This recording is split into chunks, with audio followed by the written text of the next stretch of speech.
is disease? Is it the absence of health, or does it have an essence all its own? What does it mean to diagnose? What deliberation goes into that process? What evidence is considered? What does it mean to be diagnosed? What is the aim of any treatment or therapy? What business does Big Pharma, or the government for that matter, have in the practice of medicine? When does one cross the line dividing what is doctor prescribed and what might be considered self-medication? When is medicine necessary? What role does it play in shaping our society, culture, and what role has it played in various religious practices? These questions and many more we will cover in our philosophy of medicine class. Welcome, welcome, all new and old Philosoph pals. My name is Professor Keli, Animal Birchfield. I am the philosopher-in-chief of the Lawn Chair Philosophy Foundation, and I will be facilitating this course. We'll be using Care and Cure, an introduction to the philosophy of medicine by Jacob Stegenga from the University of Cambridge. This is a lovely introduction. It provides the broad strokes of the field that will give me room to animate the text with some real-life examples and to offer some criticism and alternative viewpoints. Now buckle up, y'all, because these examples I bring will come from my real life.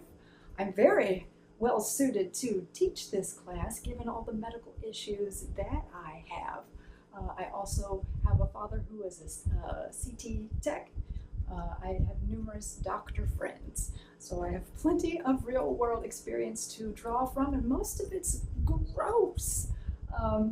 So I want to share that to excite you about the class, maybe grab your attention, but also to demonstrate that the practice of medicine is more than just deducing from the blood work or deliberating from a pure scientific perspective, diagnosing and prescribing the right treatment. The practice of medicine is messy. It's an intimate affair and often kind of gross. So we're going to get real in this class. So our introductory video, part 1, will cover health, disease, and death. Wonderful. Our next video, part 2, will cover the chapters on causation and kinds, holism and reductionism, as well as controversial diseases. The part 3.1, evidence in medicine, objectivity in social structures of science, as well as inference. And you can get a head start on the notion of inference by watching our introductory video on logic basics. To infer is to conclude. Part 3.2, effectiveness, skepticism, and alternatives, diagnosis and screening. Part 4 will have psychiatry, care or control. I have many big emotions and thoughts and judgments, objective judgments about that. Part 5, we'll talk about policy and public health. Okay, so let's just dive right in. How about something's healthy if it's functioning, right? If you're able to eat and digest properly, expel properly, get a little sleep, be social, you've got your basic needs covered, all systems are go, your vitals are fine, your blood work is fine, you're functioning just fine, well, that might be healthy. Okay, this sounds compelling. But just because something is functioning well, does that mean that we're healthy? Okay. For example, I have ulcerative colitis. When I get super stressed out, my bowels spasm and they're so painful. And my bowels will sometimes bleed. There's a lot of mucus, it's a lot of mess. Sometimes there's vomiting.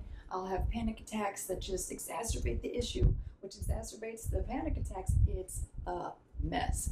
Now, through medication and therapy and a lot of effort, I can function in society. I can, take the right medications, get my bowels moving right.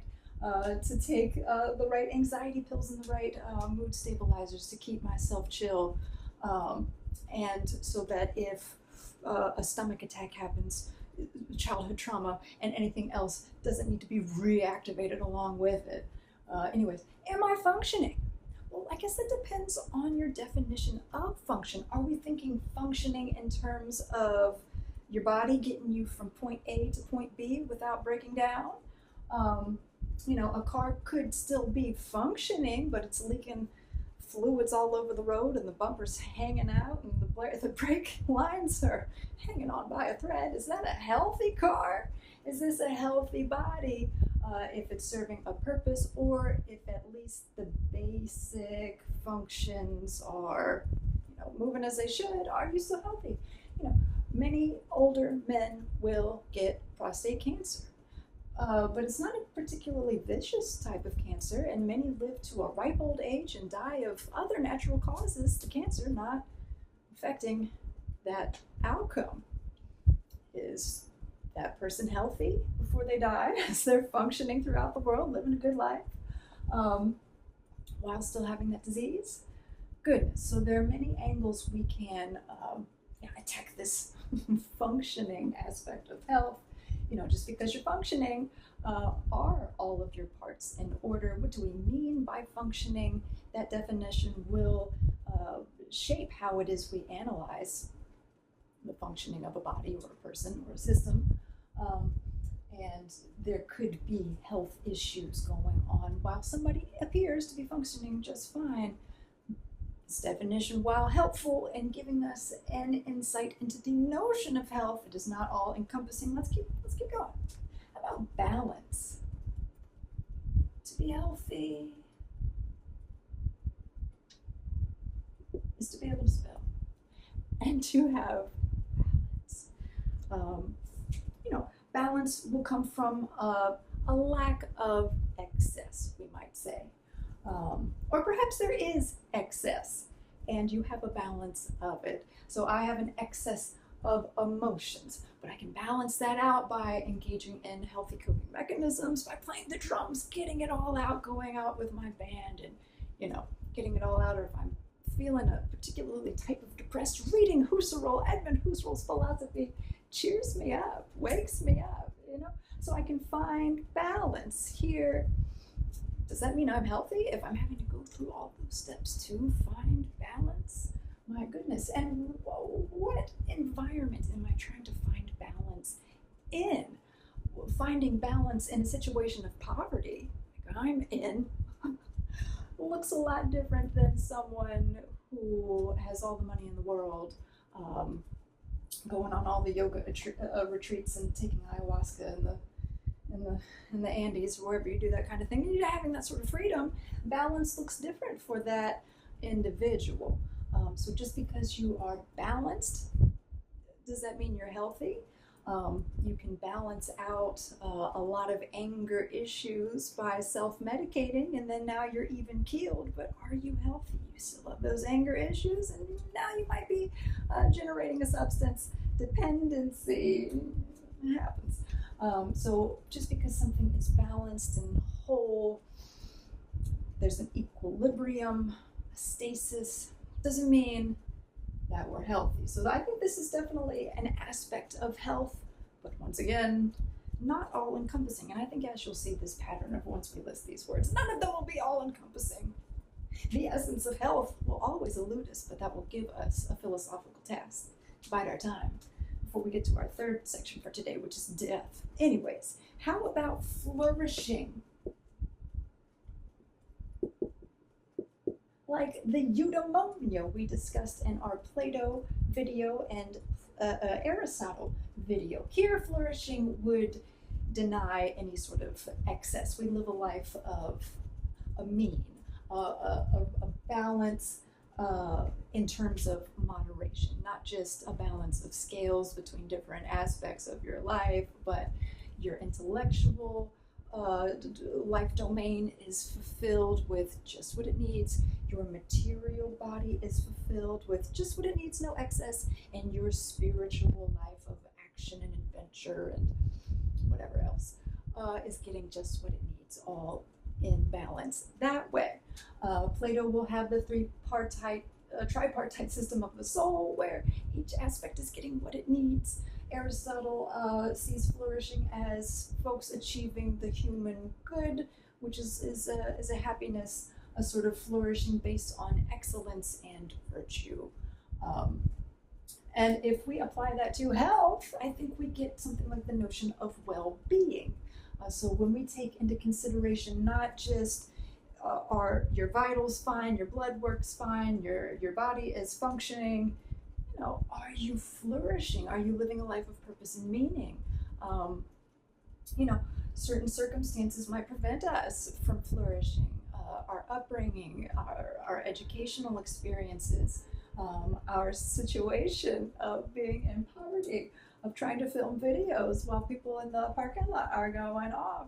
I hope you can't see that or hear that. Maybe you can see that. I don't know. Synesthesia is real.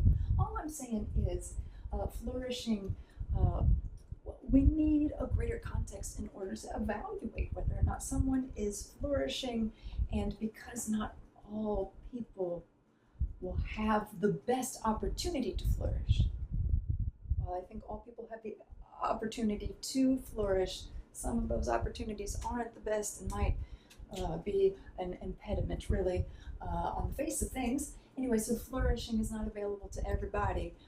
So if we need a base definition of health, we might be going too far here. So I think well-being is something that we need to bring in. I love that I was able to get into the history of philosophy a little bit. That's my jam. But flourishing, still not all-encompassing. I'm so excited. I cannot finish a sentence before starting a new one. Y'all enjoy this ride.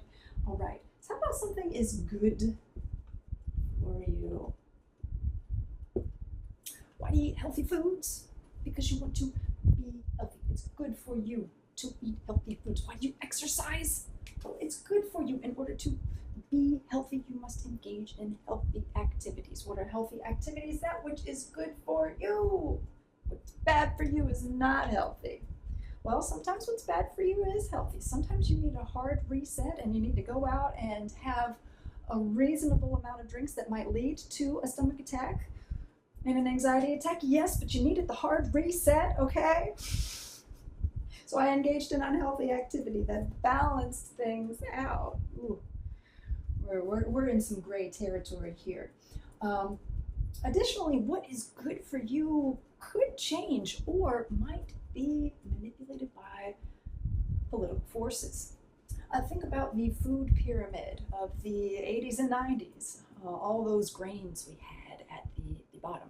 Turns out those who were in charge of creating this model for proper nutrition for all of America, they were in cahoots with those subsidizing the grain industry. So we had all this excess grain, we need something to do with it, so let's package it everywhere. Bread, cereal, carbs. Come to find out, that pyramid was incorrect. All those carbs should not have been there. Yes, we do need carbs, but not in excess. To find the right balance for what's good for you, we probably shouldn't listen to the government. Before I go too far down that track, let me censor myself and say a little bit about Michel Foucault's conception of biopower. That's something that we can bring into this discussion.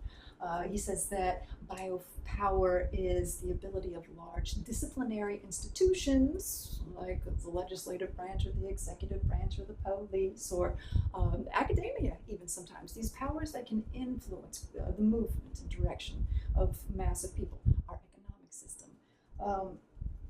Use this notion of what's good for you to control behavior without having to punish corporally, for the most part, depending on your sins. If, again, the government wants to get you to buy all this grain that is actually unhealthy for you and might have contributed to all these gluten allergies that we have, you know, they were able to get us to do what they wanted by implementing this notion of what is good for you. We're just out for your best interest, and this is what is good for you. So we internalize and observe ourselves based on this standard that's given to us by the powers that be, and we police ourselves and walk the path that they hoped that we would, those manipulating powers that be. Anyway, so what's good for you could change, even if we think about this in a purely scientific setting and we take politics out of it, and we presume that all research and testing is free from political influence. But what's good for you in good science, we might legitimately believe with the evidence that we have that red wine once a night is good for you. And then maybe a couple of years later, we find a new study on Facebook or on the news or wherever else it is. We find information about the world that says, new studies show that a glass of wine once a day at dinner is not good for you. So, what is healthy, what is good for you could be relative. And it is additionally slippery, dangerous to equate or associate goodness with health.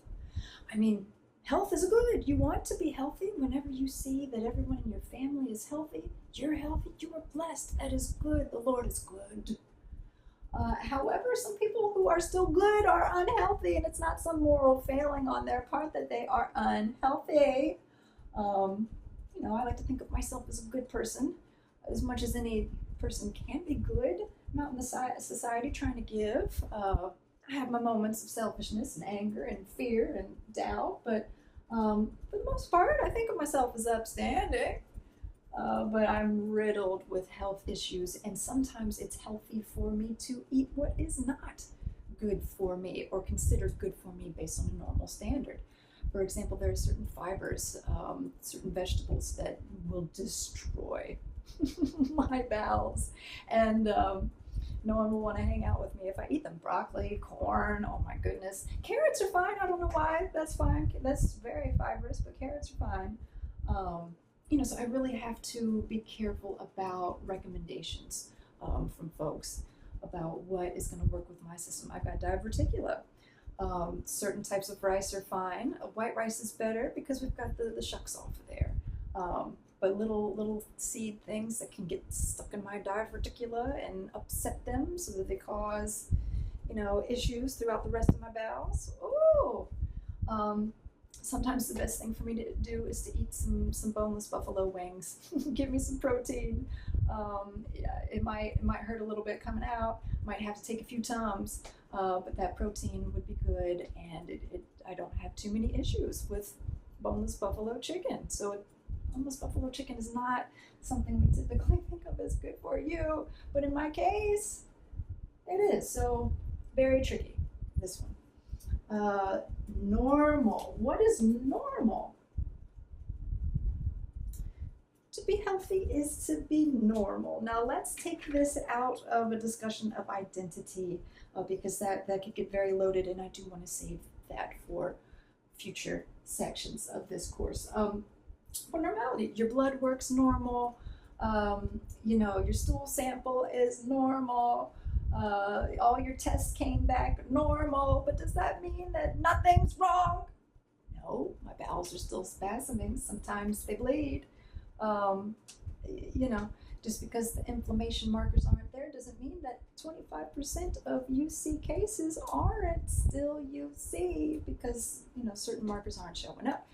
So what is normal that's hard to determine, especially given that different reference classes represent wildly disparate notions of normalcy. They have their own flow and pattern.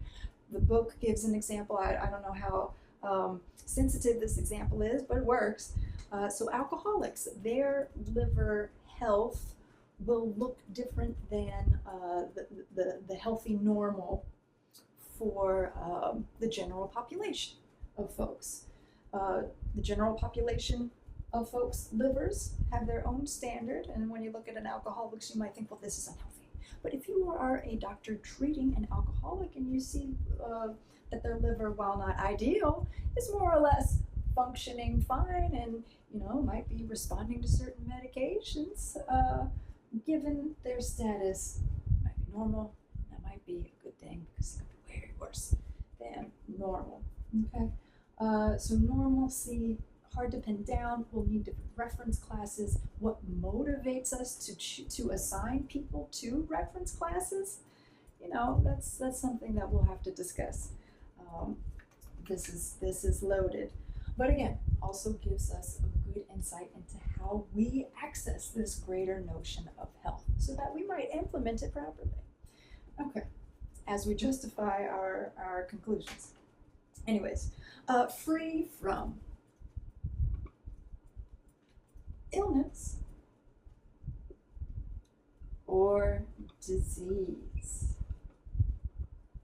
I don't know, even if I'm healthy, I'm ill. I'm the illest. So, sorry, that was a bad joke. Free wheezy. I just dated myself. So free from any sort of illness or disease. The textbook calls that a sort of neutral or even negative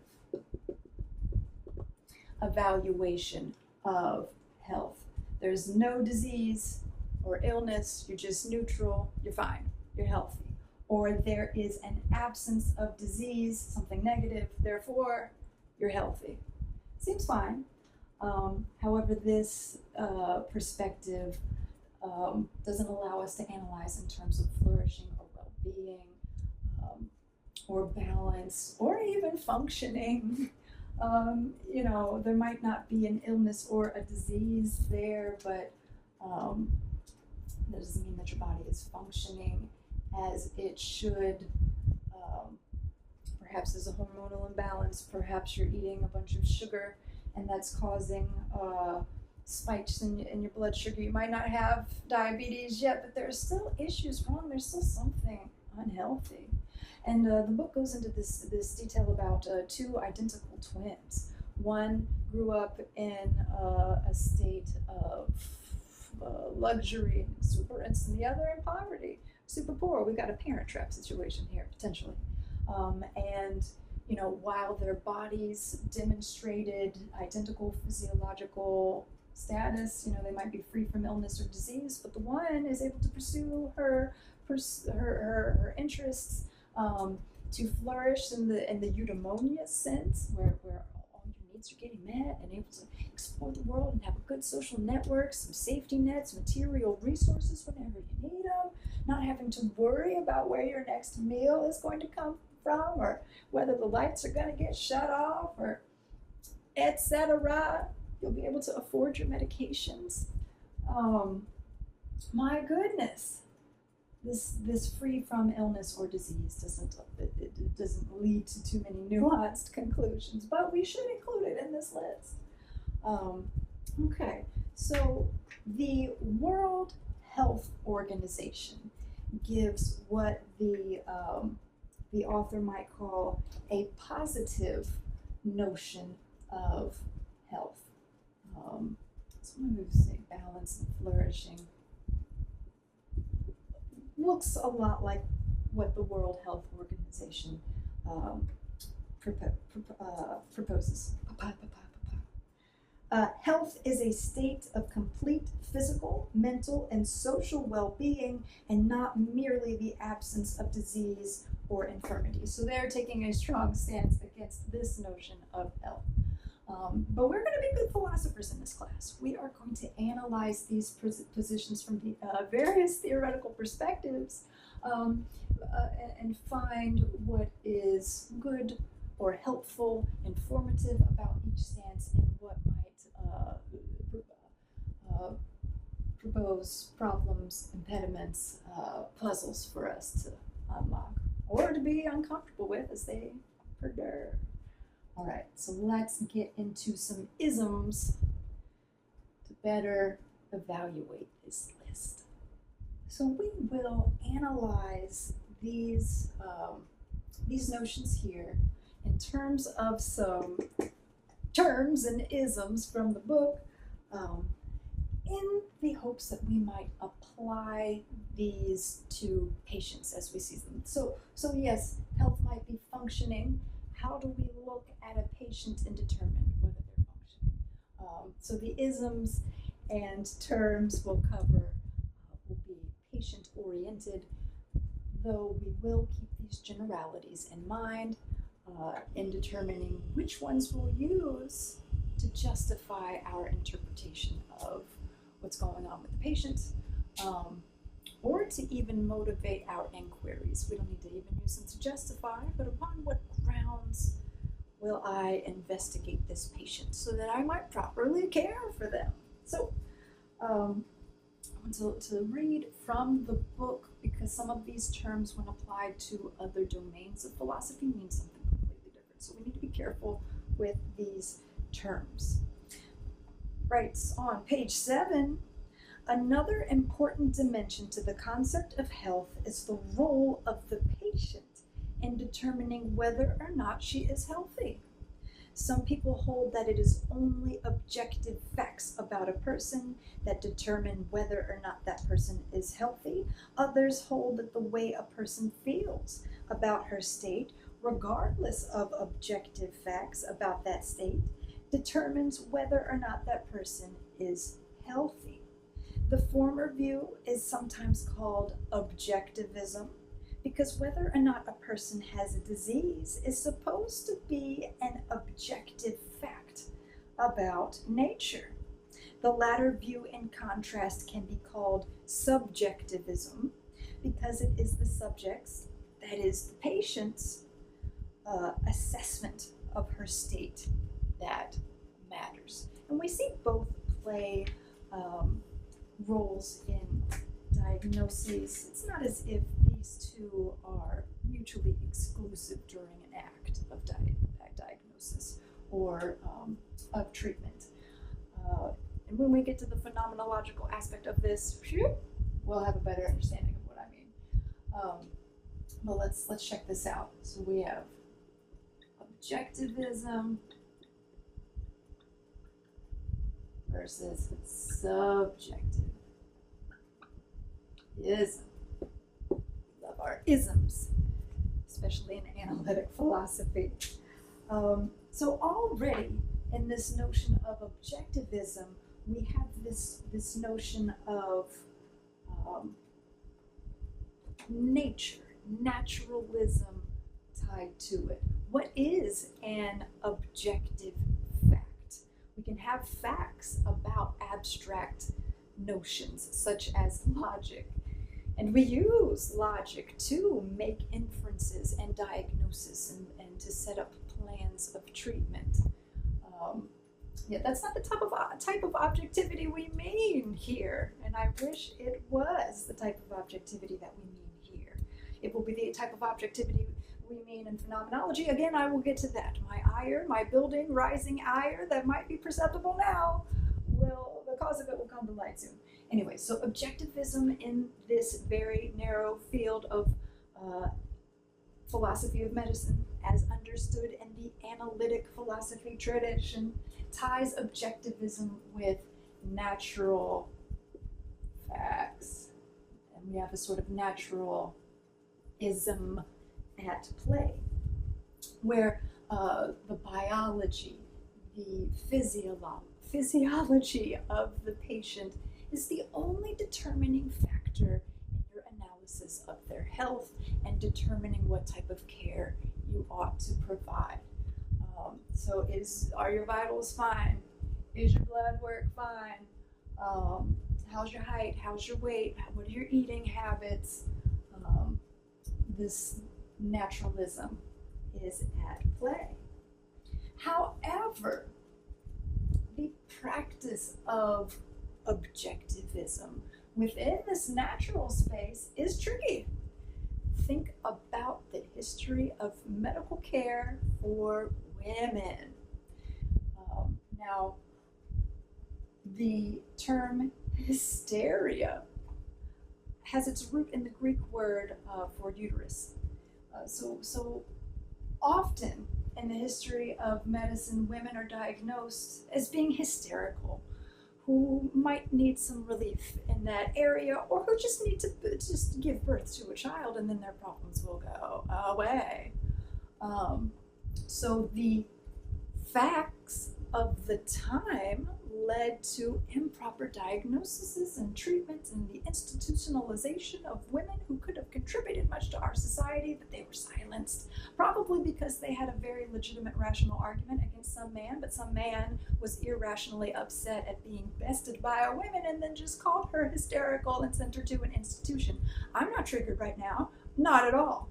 Anyways, so come to find out, when women's bodies are taken into consideration as distinct from male bodies in determining normalcy, we might need to look at women's bodies in a different light than we do men.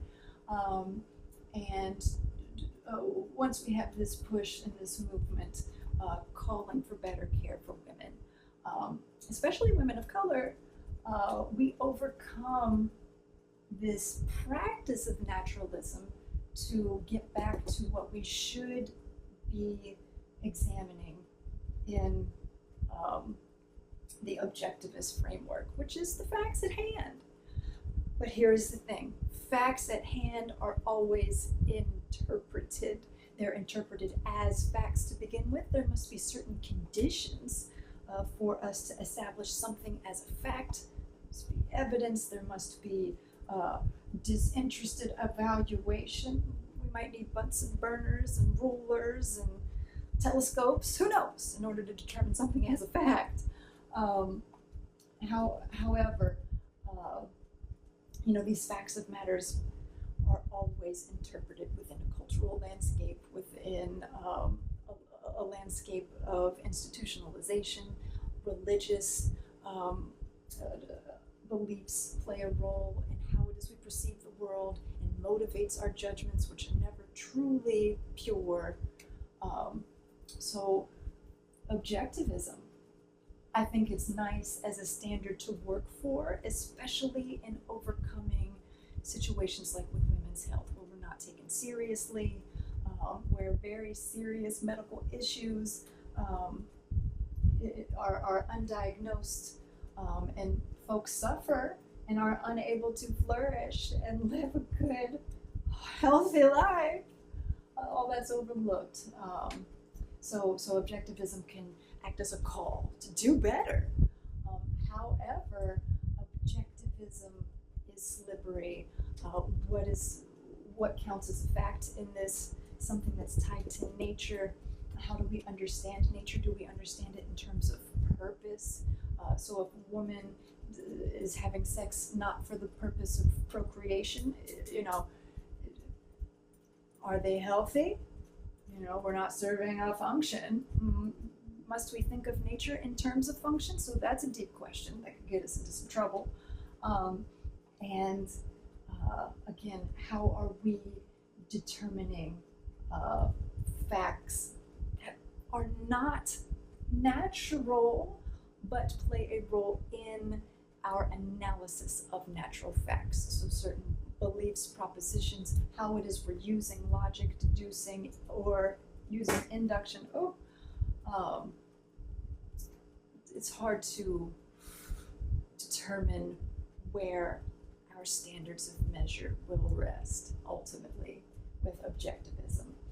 There's too much room for interpretation, and that interpretation is not acknowledged by this framework, and that's a problem. Anyways, we also have, besides neutralism or naturalism, a normativism. So normativism takes my complaints I just had and says, you know what? Objective facts are always value laden. Oops. Well, you know what this is. Value laden. In terms of how we believe the world ought to be. remember our Kant video, where within this realm of practical reason, we're generating a notion of how we believe the world ought to be, and that notion is ultimately motivated by a sense of self-love. So when we project an ultimate end of the world, a purpose for nature, whether it be spiritual or in terms of a Darwinian evolution, this ultimate end, how things ought to be, first and foremost, reflects our own vanity. So keep that in mind as we go through normativism. We must establish reference sets. I mentioned that before. Under normativism, we call for certain reference sets that will allow us to determine what counts as a priority, as a material priority within this factual space of objectivism and naturalism. Again, what looks to be a natural fact in one domain of medicine, maybe the gastrointestinal domain, maybe those facts aren't relevant for when you're studying a class of neurological disorders, for example. We need to think about age range. The book gives this example of erectile dysfunction. So, we'll look at an 80-year-old man and say, well, you've got this erectile dysfunction. Well, our thoughts, our societal thoughts on how a man ought to be able to perform, it's kind of relative. We're going to have to figure that out. Do we look at a reference set of all men aged 13 to 120? Do we look at to evaluate whether an 80-year-old man needs the Viagra? Do we look at all sets of senior citizens? Do we look at all sexually active males? Do we look at all men who are 80 and determining whether someone ought to be prescribed Viagra? We can have a debate here. Some might say, you know what, nature has a plan, and impotence is the natural result of naturally decreasing testosterone, and while we lose vitality and vigor elsewhere with age, we gain wisdom and knowledge in certain other capacities. So this is a natural process. If you're 80 years old and can't get it up, then we ought not to be giving you medicine. Why are we spending so much money researching this when there are other problems at hand? But some might take the view that all human beings ought to be able to enjoy their sexuality until they die. So why not help them out? Come on, it's not hurting anybody. Perhaps. So normativism acknowledges that what we think of as facts involve interpretations. What we ought to do with the facts involves interpretation, and so we can set reference sets that will allow us to narrow our field of concern, hopefully in such a way that we can agree on what facts are at play in a given health setting, and come together to determine what ought to be the case. We could fall into some relativism here because, again, folks have different views about what ought to be done in this scenario. But so it goes. No philosophical theory is going to be completely encompassing, and it's great to have these different views in our theoretical tool belt so that we might be able to fully reflect on our actions, our beliefs, our practices, so on and so forth. Okay. So that about sums up the objective aspect. We'll see that objectivism really deals mostly with quantitative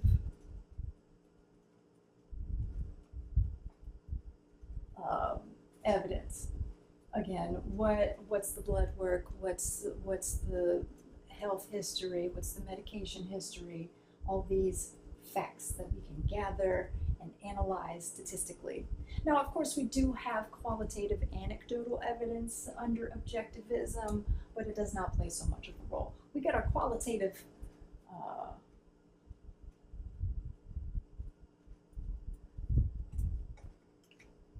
information, data on the subjective side of things.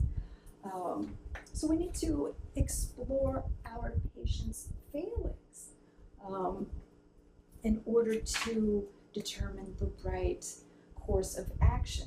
Maybe the blood work's fine, maybe all the imaging tests are fine, maybe the stool sample is fine, but there's still pain. There's still pain there. So we need to take this pain seriously and determine what we can do to alleviate that if that pain is keeping a patient from flourishing. Certain pain medications are off the table if that person has a history of abuse with it, or if that medication might make symptoms worse. I know I have a hard time with certain pain medications because it makes me constipated, and then with the constipation comes upset colons that bleed. So if I'm experiencing this pain, what are my courses of action?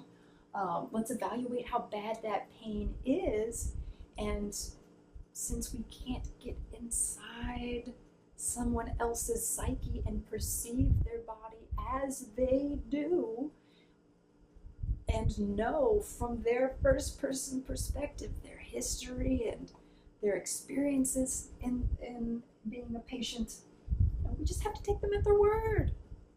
So especially in the case of pain, we have that scale of 1 to 10, 1 being little to no pain, 10 being excruciating, the worst pain that you could ever imagine. Oh my goodness. That helps us to evaluate and listen. But my goodness, we've had to take into consideration a quantitative measure to help us decipher how folks feel. Sometimes folks feel in pain because they are agitated. Mental health issues can bring about physical pain, and if you address the physical or the mental stuff, maybe the physical stuff will help. Can we always trust a patient's self-evaluation? Is someone coming to the hospital in order to get their next fix, and so are complaining about back pain that does not actually exist? Oh, tricky.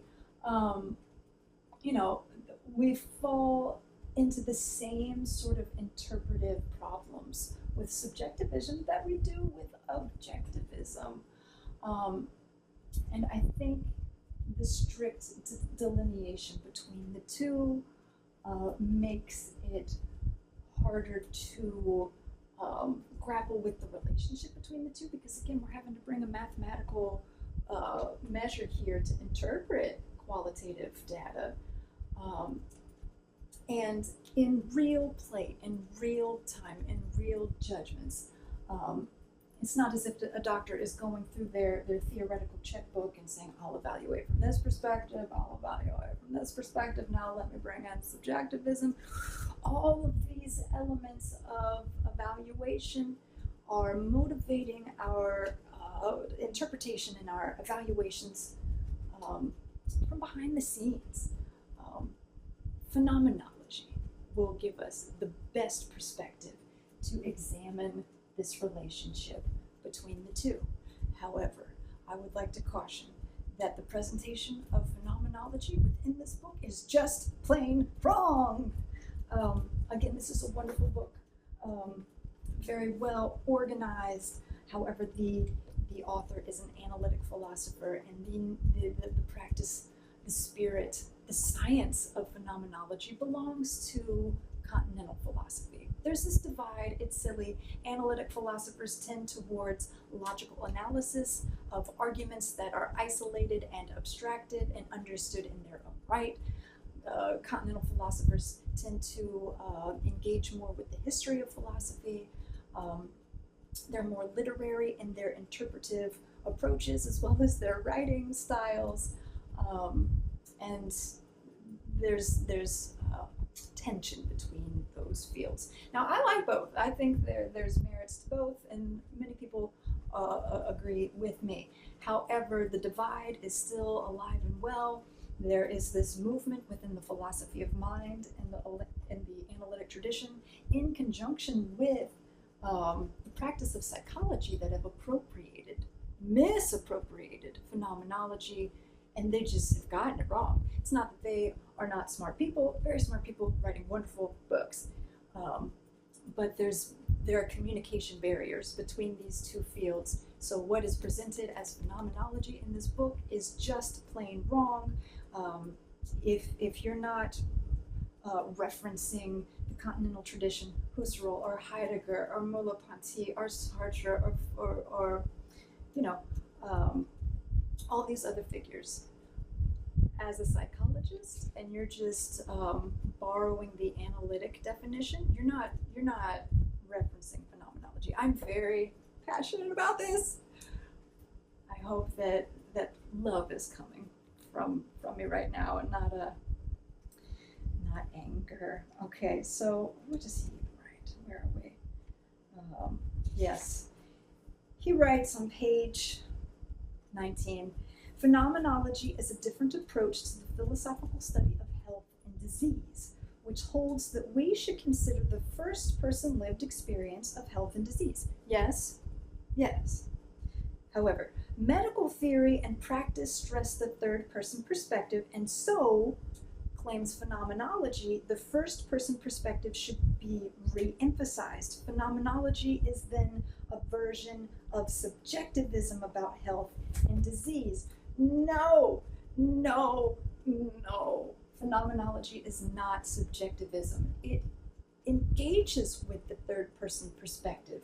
Now, my specialty is on Husserl's phenomenology. There's a whole field of it that I encourage you to explore. But since he is my specialty, and because he is writing so scientifically and marks the sort of cleavage point between the two camps, Husserl is a wonderful figure to address this misrepresentation of phenomenology as subjectivism, and to explore how phenomenology will be so helpful in exploring these problems, paradoxes, and nuances covered in this section and all the sections to come.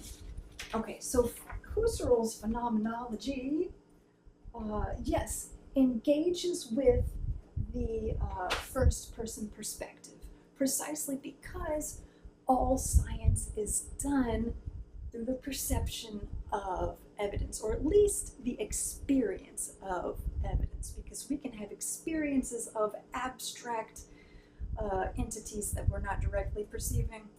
Anyways, so it is through our first-person perspective that we receive any evidence, whether it be of the material corporeal world or the material spiritual world or purely formal world of mathematics and logic and the like.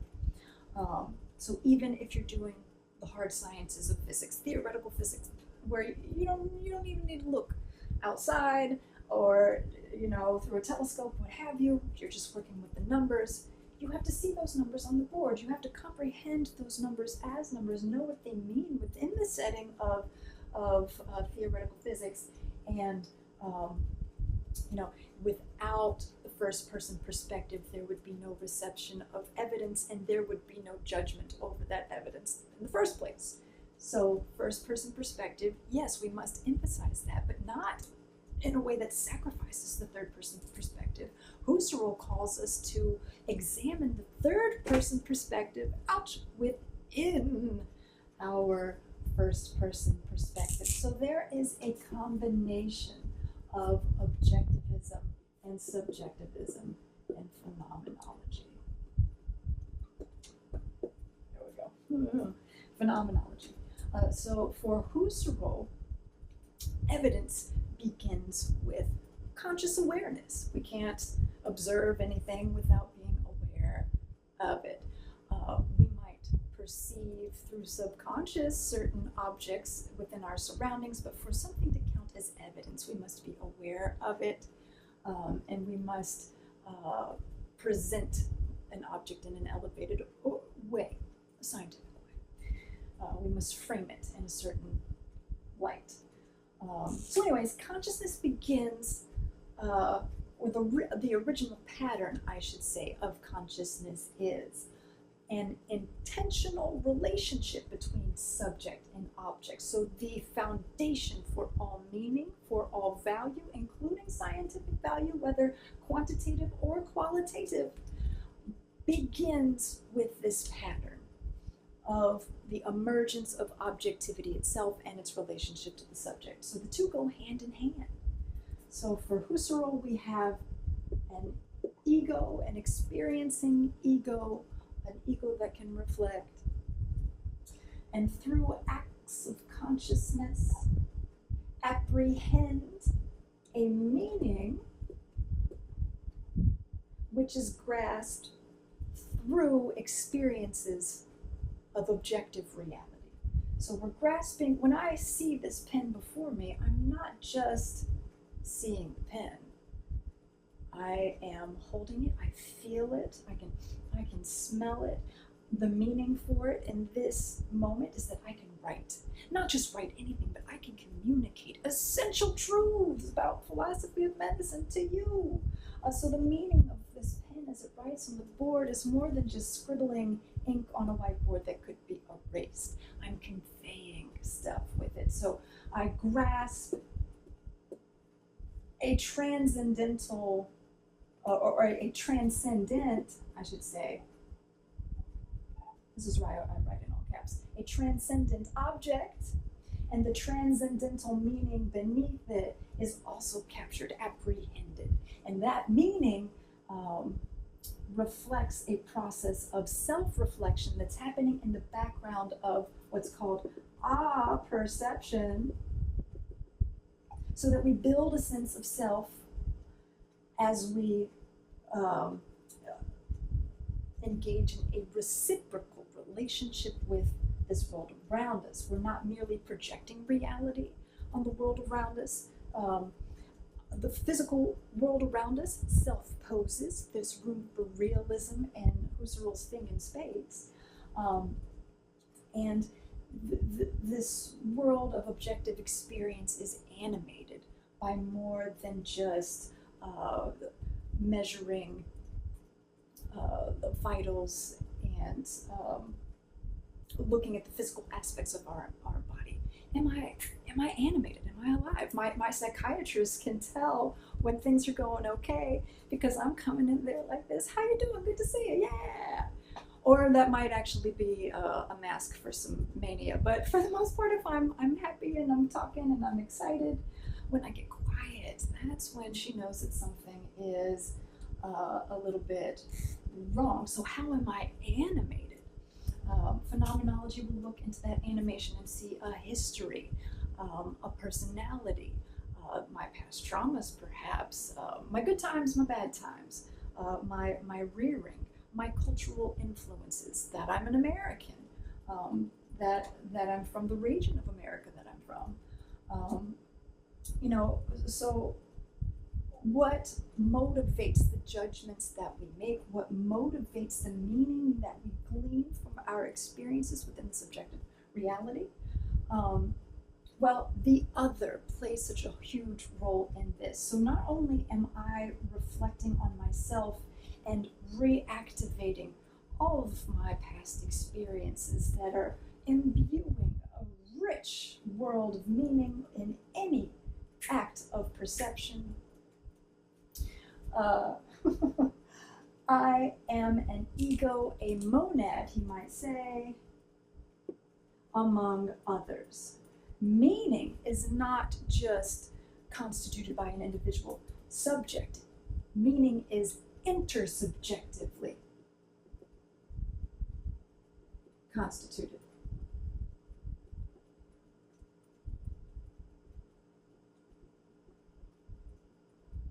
I know myself as a self because I am a self that is distinct from others. There is a transcendental distinction within my own being between self and other. In terms of philosophy of medicine, the standards of logic and what counts as reasonable, what counts as normal, flourishing, all of the meanings of these terms, they are determined through a consensus. Let's turn our attention to disease. What is it? And I encourage you to pause the video and to come up with as many words associated with disease that you can. Each will give us a special insight into the many dimensions of this term. So just as we might think of health as the absence of disease, we might think of disease as the absence of health. Why not?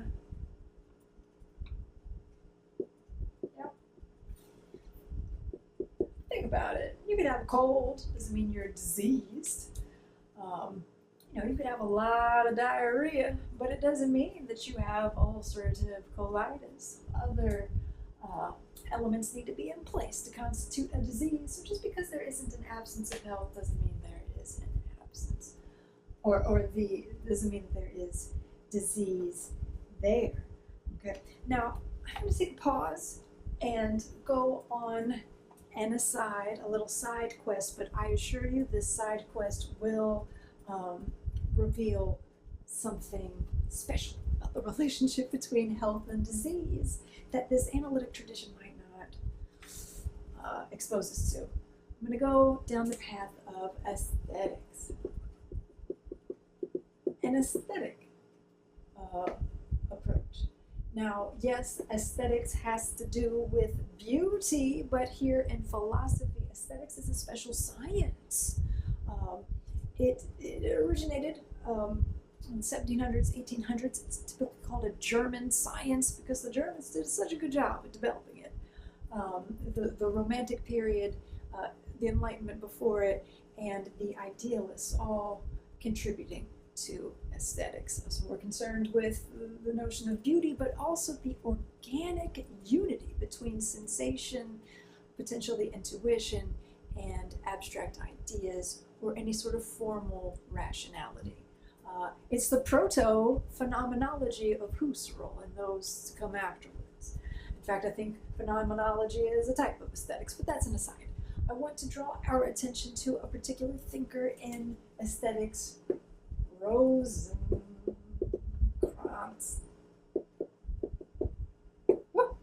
He had this tome called The Theory of Ugliness, On Ugliness, Aesthetics of Ugliness, that's the title. And he considers this pole between ugliness and beauty. Now, why? Think about it. Disease could be considered ugliness, and health, beauty, just as health could be good and disease could be ugly, if we are going to go down that slippery slope of assigning those sorts of non-medicinal values to medicinal terms. But we often associate, deep in our subconscious or more overtly, these concepts. So we should explore those overlaps. So we are often repelled by disease. We don't want to catch it ourselves. And health we might think of in terms of balance. Beauty here in aesthetics not only means something that we find that tickles our senses, activates our senses, but there's something mathematical about beauty, about ratio and harmony. So we want to see how it is health could be balanced. Well, let's take a little field trip to aesthetics, and we'll return to our very analytic domain with fresh insight. So Rosenkranz has this theory about the relationship between ugliness and beauty. He says that ugliness is not the deprivation or privation, I should say, of beauty, but rather its own essence. So here we have beauty, its own essence, and then we have ugliness. Yeah. Now, we, in this theory, at least I think, have room for beauty to be a contributing factor of the definition of ugliness. But this is not to say that it does not have its own definition. Beauty has nothing to do with ugliness. The two conceptually do not touch. The sphere of beauty is locked off from that of the chaotic ugliness, the messiness of human life. Beauty representing more of an ideal, formal reality. So this distinction between formal reality and ugliness, material reality and human baseness. But that means that beauty, which contains mathematical, objective order and can understand things in terms of principle, it can't comprehend this lack of order, just a mess of sensation and depravity that follows no principle whatsoever. So beauty just can't understand ugliness. However, if beauty unites all concepts and allows for a logical map of all ideas that can capture and represent all of human experience, we must have a representation of ugliness there. We must be able to connect that to the world. So how does beauty condition the possibility for a positive representation of ugliness and the role that it plays in our human psyche and the condition of reality? If beauty can't touch ugliness for itself? Well, through comedy, if we, through creative means, transmute the ugliness of the world into the fine art of comedy, and he's specifically referencing political ugliness, but we could think of all sorts of ugliness. Through comedy, beauty can accept the material reality of ugliness and represent it amongst all other types of representation floating about in our understanding, determining our judgments. Yeah. Now we could think of this in terms of disease. You gotta have a good sense of humor. To have ulcerative colitis, the poop jokes runneth over. I have diarrhea of the mouth when it comes to sharing my experiences, and if you're not a fan of that, you probably won't want to hang around me. But comedy is a way of coping with disease. Now, from a practitioner, a doctor's perspective, we gotta be careful with comedy. We might not say that comedy is necessary, but maybe a bit of a disinterested distance between patient and doctor, so that we are able to take in the mess of their condition and make sense of it without getting so involved. Therapists call that leaving space for folks to have and share their emotions without being drawn into that emotion yourself, so that you can remain objective. So feeling for your patient, having compassion for your patient without, being sucked into their world so much so that you can't make an objective decision. Because sometimes decisions made by the heart might not be in the best interest of the patient. Maybe you really want to cure the pain that they're having, but if you write that prescription for OxyContin, you might not be doing something that's in their best interest. So, a little bit of disinterestedness is necessary. Now, there is a problem with disinterestedness in that, can we truly achieve it? Disinterestedness might be a myth, because we're always situated in this world in an interested way. What captures our attention? What biases motivate our evaluations?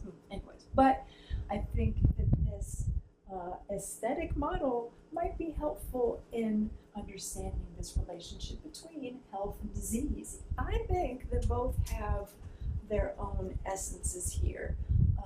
I think that elements of health presuppose a notion of disease, and disease presupposes a few notions of health, but we can draw a line between the two, and from the right perspective, whether it be a comedic perspective on the part of someone who's experiencing disease and who needs to find the levity in the situation in order to process what's going on and to fill out all the paperwork that you need and cover all the expenses that you need, and to make sure that your daily life and needs are being met too, is overwhelming when you're diseased. A little comedy might help, and analogously, a little bit of disinterestedness might help in assessing one's disease through referencing standards of health, or for just dealing with the ugliness for what it is without presupposing a notion of health, letting a notion of health arise from that situation that is appropriate to it, so that you're using one of the many notions of health that we listed, using them appropriately. Okay, so that was a lovely aside. Thank you for entertaining my interest in this and bringing much more to the table than their isms that we find in the analytic tradition, which again I appreciate, but they need to be fleshed out, literally. My heavens. Okay, so we find our good friend naturalism and normativism at play again. Now, for normativism, the way he explains it on page 21 says that there's a sort of flip side to normativism.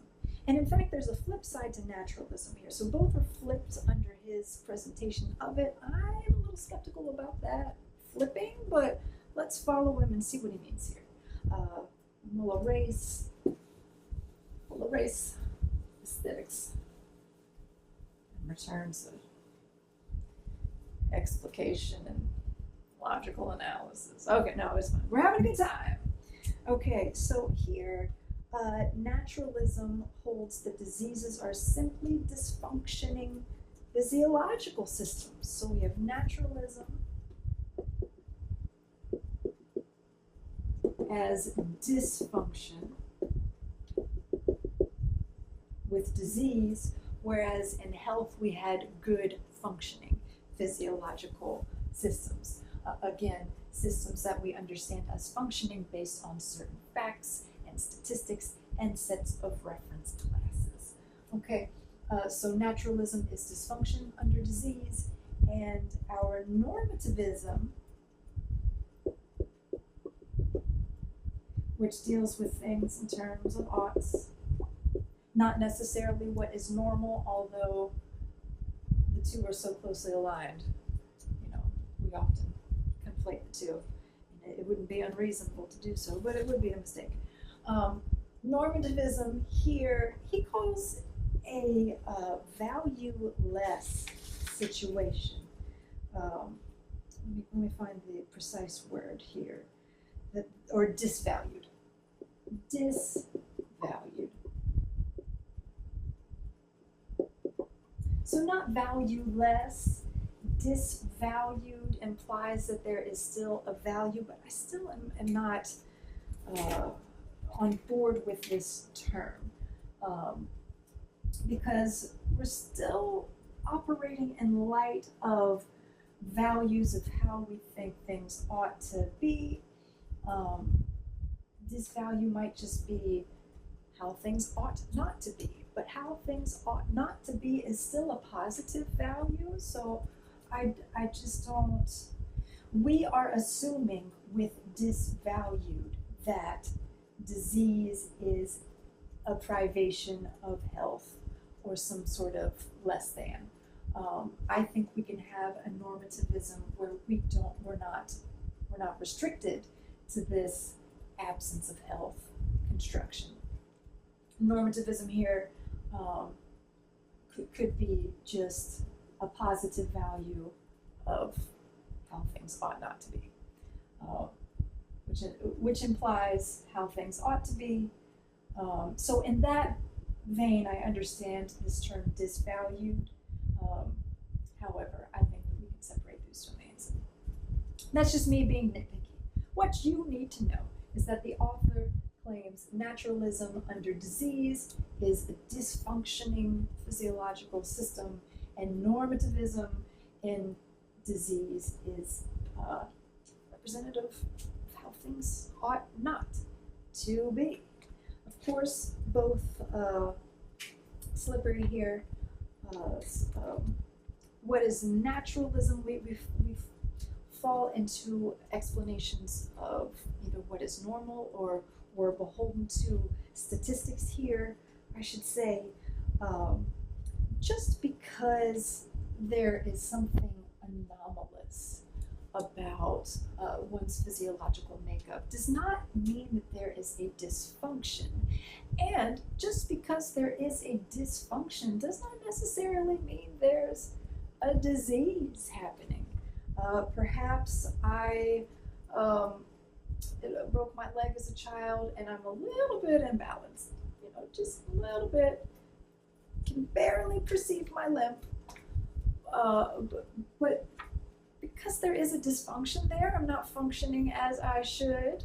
Not a disease, just a little off, just a little touched, you know what I mean? So there are issues with naturalism and dysfunction. Normativism, we fall into the same issue we fall in with health, in that, well, we're stuck with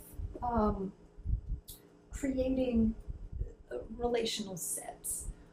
If we're looking at, again, a set of men who are experiencing erectile dysfunction,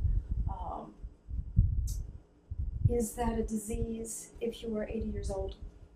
Or is that just a symptom of natural decline? Is it a disease if you are 30 years old? Well, perhaps. What sort of disease? Is it mental? Just some trauma you need to unpack? What's going on there? So these reference sets we need to set in order to determine whether something is disvalued, something that we do not want, or things ought not to be that way. And we are not given guidelines under this model to evaluate our motivations for choosing one set over another to evaluate an individual.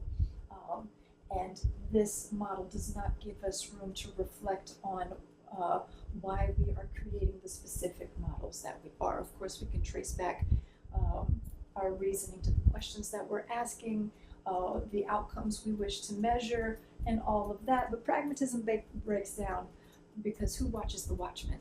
Who is there to witness the motivations that go into determining what is the best standard of measure or set, relational set to use when exploring statistics and norms and the like. Okay, so we move on from naturalism and normativism, and we meet a new friend. Next, we are going to explore disease through this lens of eliminativism. Did I spell that right? No.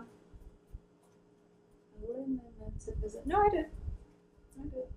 So here it's on page 32. Some philosophers and physicians claim that medicine can get by perfectly well without a general theory of disease.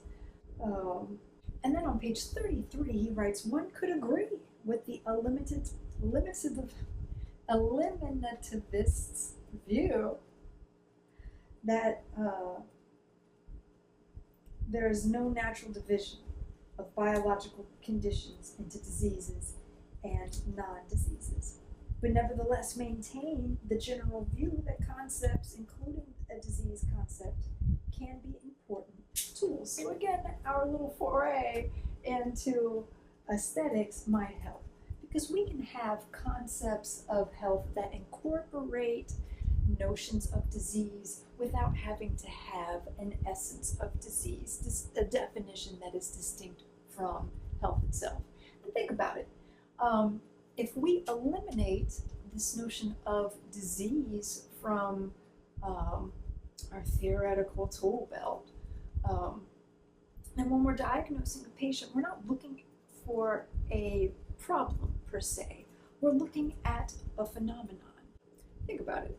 You have a patient sitting there and your perceptual lens is coated in a fine film of the notion of disease. You see them as a problem, or you are evaluating them for problems, and really you should just bear witness to the phenomenon as it is and see if we can't, through a web of symptoms, diagnose what is happening. The event is happening. Perhaps it's a disease, perhaps it's just a state of affairs that we might manipulate so that one might have a better life. Very general. What did I say? I spoke in such generalities that I don't even know if I made sense. I hope I did. And this eliminativism, I think, actually gets into the phenomenology of disease. Now, yes, we should ask what one's experience of being diseased is like, but we also must, of course, reflect on the origin of the term disease, how it plays out in different aspects of our life, explore as a practitioner my relationship to disease, how it relates to my belief systems and my background and my judgments. But we could also, with eliminativism, go deeper with phenomenology to suspend our judgments based on our natural attitude or how we typically take things to be. And if we typically take disease to be an absence or health, there's some sort of defect. When we suspend judgments based on that assumption, we see more possibilities at play. What else could be happening? Now, Husserl will ask us to then suspend our judgments based on notions of causality and necessity and other very foundational concepts upon which any scientific theory is built, even mathematical ones. To suspend those judgments about the nature of reality itself, to witness the phenomenon in its fullest noema, or fullest content, not just the stuff of what is there, but how that stuff relates to our memories, to our imaginings, how the different qualities and aspects of an experience or dimensions of meaning relate together, and how that ties back to one's self-reflection, one's community standards, and to consciousness itself. We get into time consciousness, and I don't know if we have time for all of that in the 15 minutes that's allotted to a doctor often when they're evaluating a patient. But we can still glean from this rigorous practice of phenomenology, of abstaining from snap judgments, to reflect upon how it is we typically think about things as individuals and as a medical field, and to try to organically explore a patient's experiences, their symptoms, and go from there. So that's it for disease. On to the final theme for this week, or for this video: death.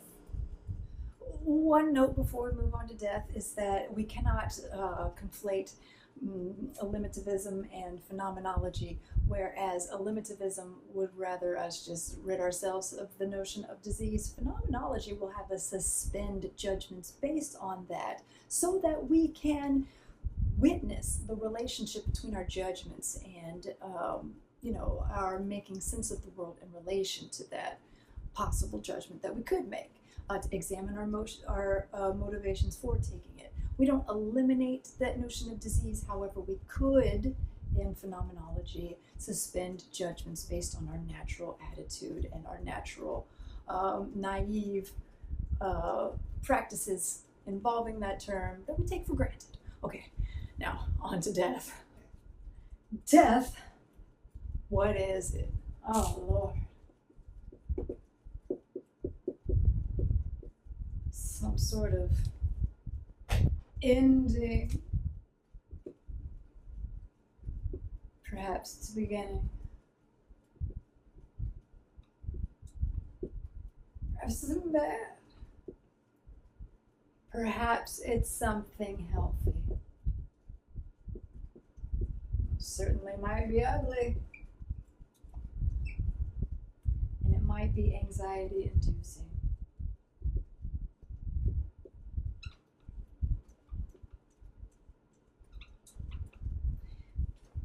What exactly the cause of death, also a concern. Now, defining it in medicine is crucial. Number one, for life insurance reasons and for payment. I saw, oh my gosh, I saw something on Facebook. Someone posted a medical bill they had for, it was either $600 some dollars or $6,000, I forget. It was the ambulance fee. They came, found her son dead on arrival. They just said dead on arrival. Bye-bye, here's a bill. Oh my gosh. So what sort of death did we have there? Was there no chance of resuscitation? Was there just a cessation of all functions? Or was there still the possibility of life hanging there? When should a doctor call it? At what point? Does it make sense to continue to try to resuscitate somebody? Why does someone want to be resuscitated? Spoiler alert, that show's shameless. We have Frank at the very end who had tattooed, "Do not resuscitate," on himself. And there was a moment where they could have tried to save his life, but they needed to check with legal first to see if that counted as an advance directive. So death and your personal beliefs about it play into the medical practice of it. There's a question of doctor-facilitated or assisted suicide for those with terminal diseases who will end in something very painful and ugly, or something that will be extremely expensive and a burden on their family. Are those situations where one can just end it? Well, that depends on how you believe life ought to terminate. So here we have a little bit of normativism involved, value laden. One might think that, a person has autonomy, they want to live a good life. It might be again, their family's best interest, everyone's best interest to end it. We've had a family discussion about it and everybody supports it. So one ought to be able to safely and humanely end their life with care. Others believe that no, God ordained you to die in a gruesome way. You can't try to stop death from happening. You just have to let it happen. But then if you follow that line of thinking closely, you think, well, why prevent anything from happening? My goodness. So there are different problems with those conflicting oughts. So your personal beliefs about death, whether they be religious or, handed down from your parents or institutions, your feelings about death. Some people are squirmish around it. Many of my family members love to visit graveyards and to honor our ancestors up in the high hills of West Virginia. But my dad and I as well, I want to honor my ancestors, but just the thought of going to graveyards to see my family is just like, oh, this is too much. I like walking around in graveyards filled with other people who are in my family. And can we ascribe personhood to dead folks? I think we can in certain legal situations. Anyways, is death the death of personhood? Anyways, but if it's my own family, I feel a little weirded out about it. I don't like going to funerals. You go out of duty, but, I'm not one to help in palliative care. I don't think. I think if I was forced into a situation, I could be someone to lean on and help someone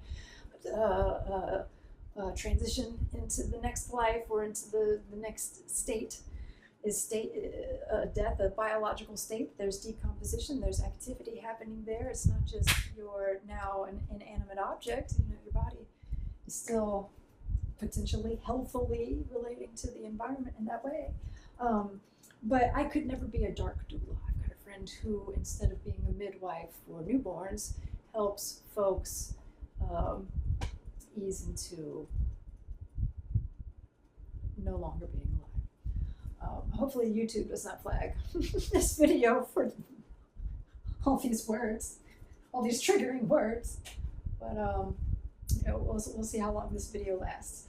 So all of these notions about death, while they don't necessarily relate to a biological cessation of life, either brain activity or a pulse, whatever biological metrics you're going to use, might not be the only thing to take into consideration when diagnosing somebody as dead, or what we're going to do to prevent someone's death, how much effort we're going to put into a cancer treatment if the odds are not looking all that good. So death has a huge influence in our medical practice, even if we're not directly faced with it. Now, the author does not mention phenomenology and death in this section of part 1. And I think it's important to note. Now I will stray from my favorite Husserl a little bit here, because his account of non-being is positive. We can point to something that is here no longer. It was before us and then has faded into memory. We can never bring that back. We can renew and reactivate a memory, but we can never experience what was experienced in that memory as it was. We're in a new moment. We've had new experiences. We're brand new people at this point. You can never step into the same river twice. But he does say something about the infinite nature of rationality and the possibility of an afterlife. So death for Husserl, he writes about it a little bit, but he believes in continuance. His focus is the ever continuous flow of conscious attention. And since we can abstractly at least perform a phenomenological reduction and focus just on consciousness without reference to the body, we allow that possibility. Heidegger, his student, has much more to say about the role that death plays in directing our lives. Now, I have to stop every time I mention Heidegger, because I have such big emotions about it. He's a Nazi scum, and as all the punk scene would say, fuck the Nazi scum. He was Husserl's student, gathered much of his own philosophy from Husserl. There might be a tweak here and there, but he basically stole it from him, got involved with the Nazi party, and even though Husserl converted from Judaism to Protestantism, no, he was a Lutheran, which is Protestant. Anyways, he converted to Lutheranism in the late 1800s. He still had that lineage. Heidegger got him kicked out of the academy and took over his chair. Unfortunately, Heidegger has provided wonderful contributions to the field of phenomenology. His notion of death is that we all know that we are being towards death. We are aware of our own end. We see others end. We know that our life too will come to an end, and we see little smaller ends in the cycles of life that beget new beginnings, but it's something we're anxious about because we can never experience our own death. Maybe we can experience ourselves dying, and that's pretty wild.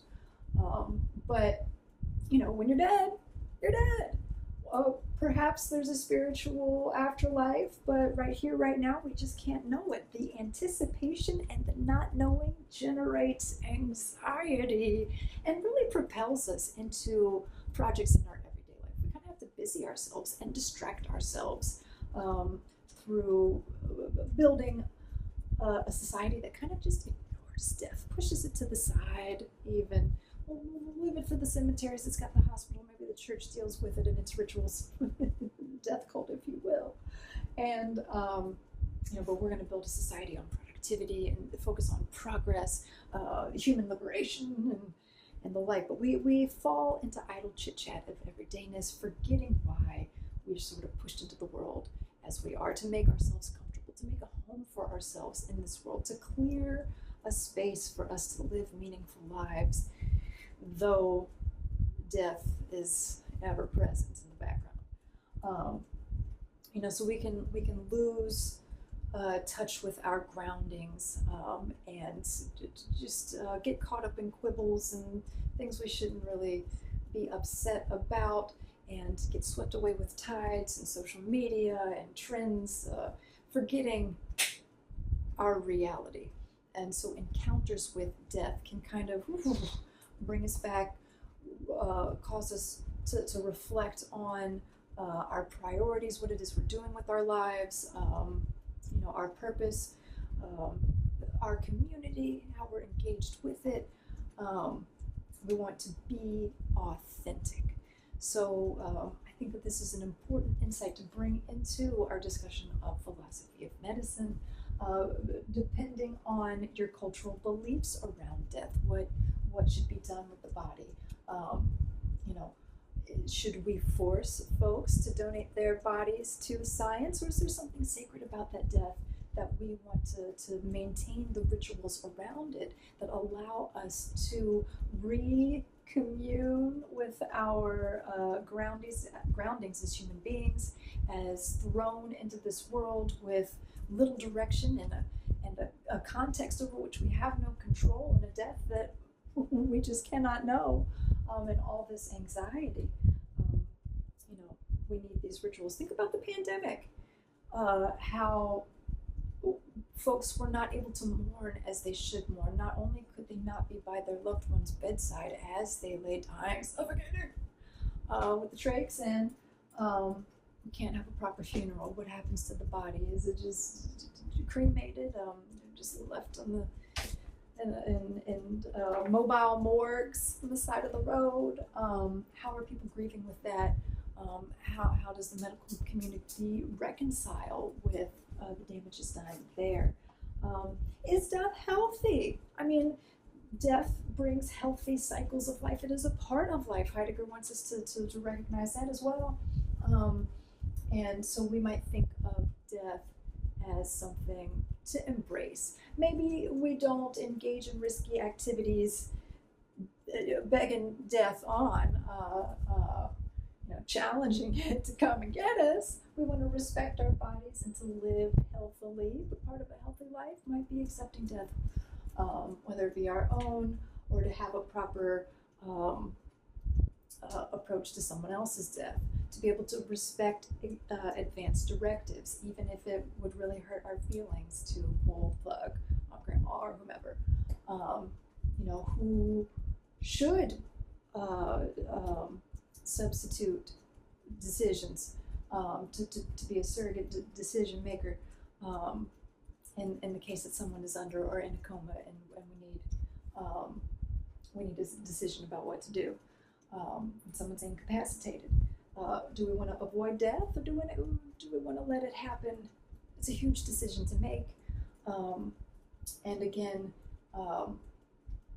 what of our medicinal practices are bringing about death? Sometimes in the pursuit of health, we prescribe ourselves with pills that could make that could bring an earlier death.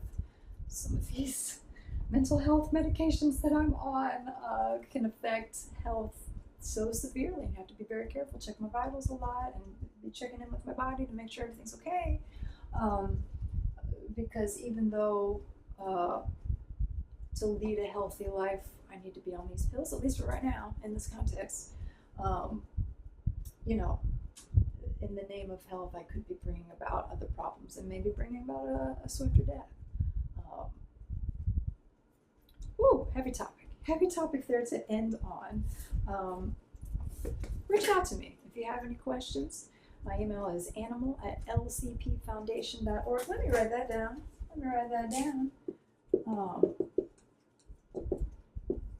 LCPfoundation.org. Email me for office hours if you have any questions about this lecture or any other material. We have that on YouTube. We're building a virtual platform where you will be able to take this class and submit assignments, optional assignments, of course. So please reach out with any questions. Definitely come study with us. And stay tuned for our next installment of Introduction to